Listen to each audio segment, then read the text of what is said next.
Friends, இன்னைக்கு நம்ம புஷ்பா கிச்சனில் என்ன சமையல் பார்த்துருவோமா?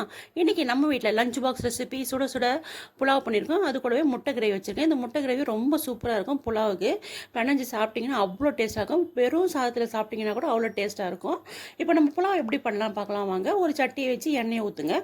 அதில் கொஞ்சம் நெய் ஊற்றுங்க. அப்புறம் பட்டை, லவங்கம், ஏலக்காய், அன்னாசிப்பூ, மராட்டி மோகு, அப்புறம் கல்பாசி எல்லாத்தையும் போட்டு நல்லா வதக்கிட்டு அது கூட வெங்காயத்தை கண்ணாடி பதம் வர அளவுக்கு வதக்குங்க. அப்புறம் அது கூட பச்சை மிளகா, இஞ்சி பூண்டு பேஸ்ட்டு, ஒரே ஒரு தக்காளி, அப்புறம் புதினா, கொத்தமல்லி எல்லாத்தையும் போட்டு நல்லா வதக்கிட்டு அது கூட கேரட்டு, பீன்ஸு, பட்டாணி போட்டு நல்லா வதக்குங்க.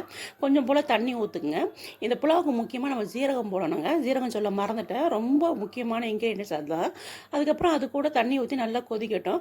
கொச்சதுக்கப்புறம் நம்ம கொஞ்சம் தேங்காய் பால் எடுத்து அதில் ஊற்றலாம். அப்படி இல்லைன்னா வெறும் பால் கூட ஊற்றிக்கலாம். நம்ம ஊற்றி நல்லா கொதிக்கட்டும். அப்புறம் அரிசியை களைஞ்சி அதில் போட்டு 2 விசில் வச்சு இறக்கிட்டிங்கன்னா நம்மளுடைய சுவையான புலாவ் ரெடி ஆகிடும். ரொம்ப சூப்பராக இருக்கும். சாப்பிட்றதுக்கு ரொம்ப டேஸ்ட்டாக இருக்கும். நம்ம சேனலுக்கு லைக் பண்ணுங்கள், ஷேர் பண்ணுங்கள், கமெண்ட் பண்ணுங்கள். தேங்க்யூ.